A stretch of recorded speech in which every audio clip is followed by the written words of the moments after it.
नमस्कार। धरनी एजुकेशन में आप सभी का हार्दिक स्वागत, अभिनंदन। मैं विनोद धाकड़ आज हिंदी विकास के बारे में, उद्गम और इसके क्या चरण हैं, जो अभी हम हिंदी पढ़ते हैं, इसका निर्माण कैसे हुआ, हिंदी भाषा का निर्माण काल, हिंदी का निर्माण काल पढ़ेंगे। देखो, हिंदी भाषा का निर्माण काल पढ़ने से लिए हम एक मैप के माध्यम से पढ़ते हैं।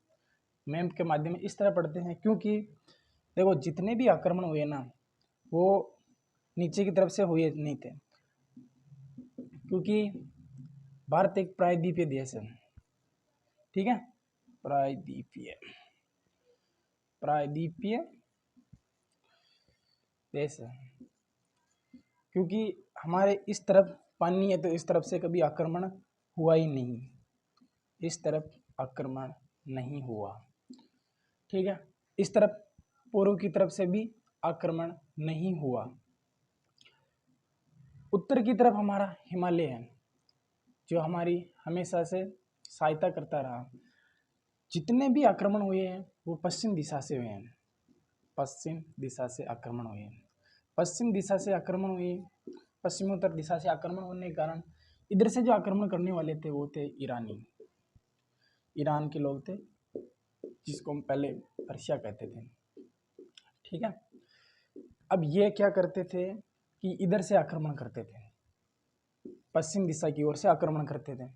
जब ये आक्रमण करते थे तो यहाँ अपने पहले सिंधु नदी बहा करती थी।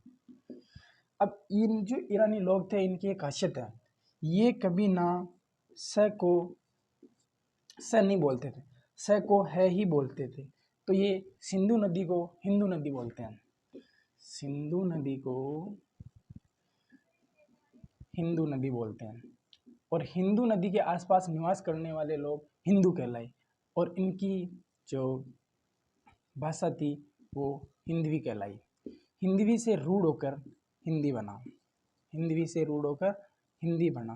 तो अतः हम कह सकते हैं अब जो हिंदी जो भाषा है, या हिंदी जो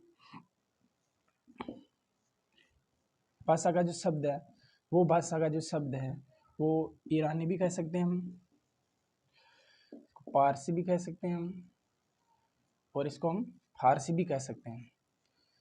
हिंदी भाषा का जो शब्द है वो ईरानी, फारसी और फारसी भाषा का शब्द है। अच्छा, हिंदी भाषा का उद्गम के बाद अब हम इसके निर्माण काल के बारे में पढ़ते हैं। ये सबसे पहले कौन सी भाषा थी, उसके बाद कौन सी भाषा आई, किन भाषाओं से इसका अपभ्रंश हुआ, और इसका जो निर्माण काल का क्या समय है, निर्माण काल के समय के बारे में हम पढ़ते हैं। देखो, निर्माण काल के पढ़ने से पहले हम एक बार भाषा के बारे में चर्चा कर लेते हैं। भाषा के बारे में चर्चा करते हैं। भाषा संस्कृत की भाष धातु से बना है, भाष धातु, संस्कृत की भाष धातु से मिलकर बना है, जिसका शाब्दिक अर्थ होता है प्रकट करना, जिसका शाब्दिक अर्थ होता है प्रकट करना।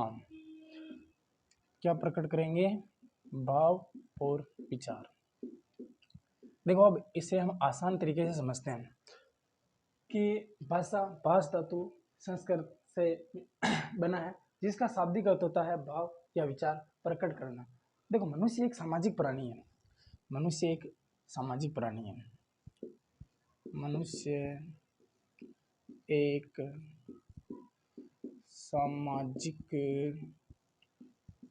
प्राणी है, जो अपने भाव व विचार प्रकट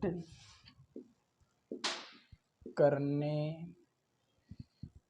के लिए जो माध्यम उपयोग करता है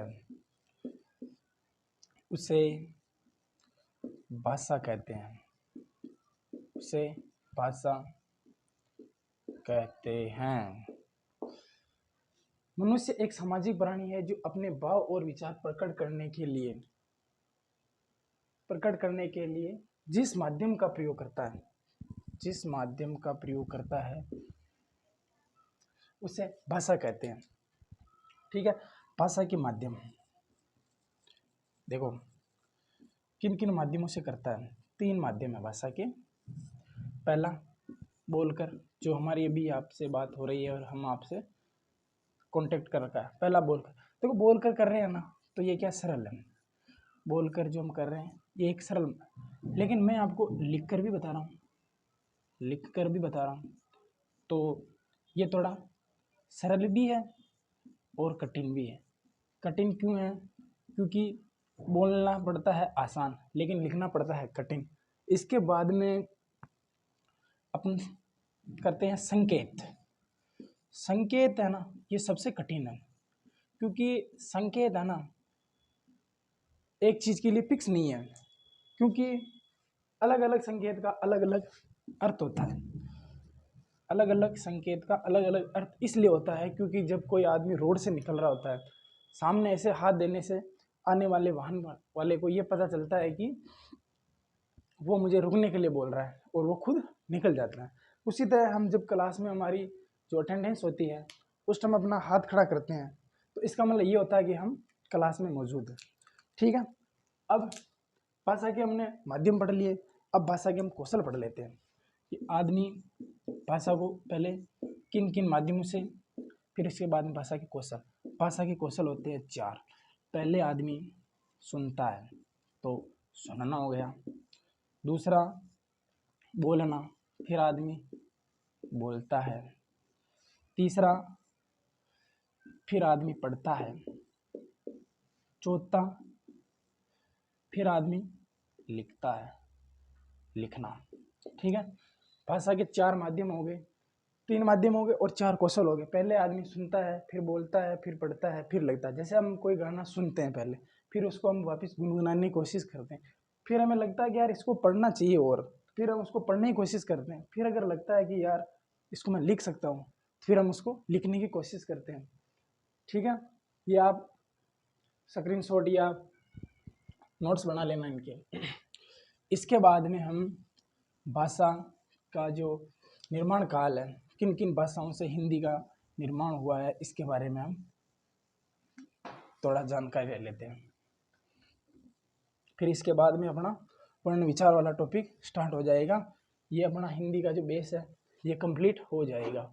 ठीक है, देखो सबसे पहले ना संस्कृत भाषा थी। सभी भाषाओं की जो जननी है वो संस्कृत है। ठीक है, संस्कृत थी, सबसे जो संस्कृत थी वो थी वैदिक संस्कृत थी। उस टाइम वैदिक संस्कृत थी, वैदिक संस्कृत थी। वैदिक संस्कृत में अपने क्या लिखे गए थे? वैदिक बोलते तो वैदिक बना ही वेद से है, तो वेद माने उपनिषद, इनका निर्माण हुआ था। और इनके बाद में वैदिक संस्कृति थोड़ी हमें इजी नहीं लगी थी, इसको इजी बनाने के लिए लौकिक संस्कृत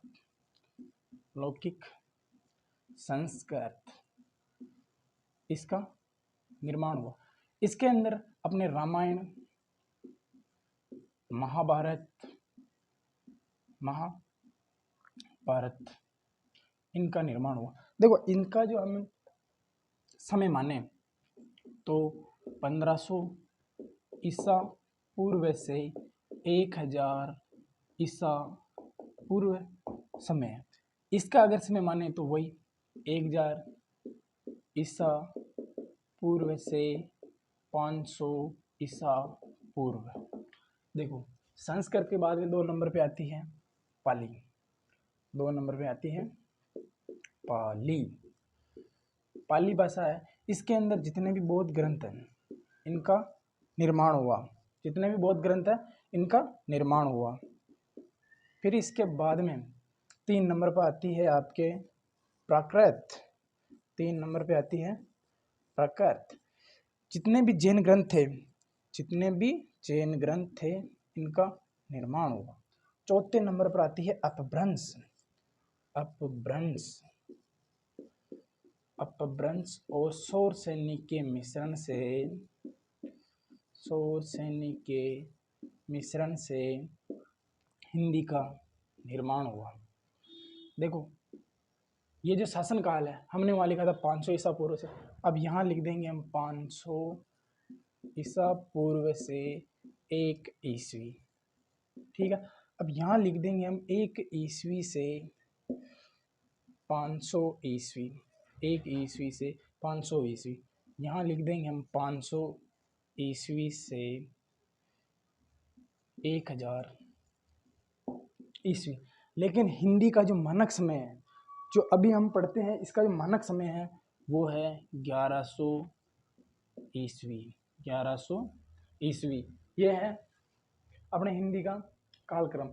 सबसे पहले संस्कृत आई, इसके बाद में पाली आई, इसके बाद में प्राकृत आई, फिर बाद में अपभ्रंश और शोर सैनिक के मिश्रण से हिंदी का रूप माना जाता है। इसके बाद में हम इसकी चर्चा करते हैं कि संविधान में हमारे हिंदी का उल्लेख कहाँ पे है। संविधान के अंदर हिंदी का उल्लेख कहाँ पर है, तो भाग 17 में 343 से लेकर 351 के बीच में हिंदी के राजभाषा होने का उल्लेख मिलता है। देखो भाग 17 में और अनुच्छेद 343 से 351 के मध्य हिंदी के राजभाषा होने का उल्लेख मिलता है। देखो बचपन में हम कहते थे कि 17 पे होता है खतरा, क्योंकि अब हिंदी पे खतरा है, लेकिन हम इस खतरे को अब हटाएंगे। ठीक है, इसके बाद अब पढ़ते हैं व्याकरण। सीधा ले लेते हैं हम व्याकरण। व्याकरण बोले तो अब अपना टॉपिक विधिवत रूप से स्टार्ट हो जाता है वर्ण विचार। वर्ण विचार अपना टॉपिक स्टार्ट हो रहा है। तो इसके लिए अब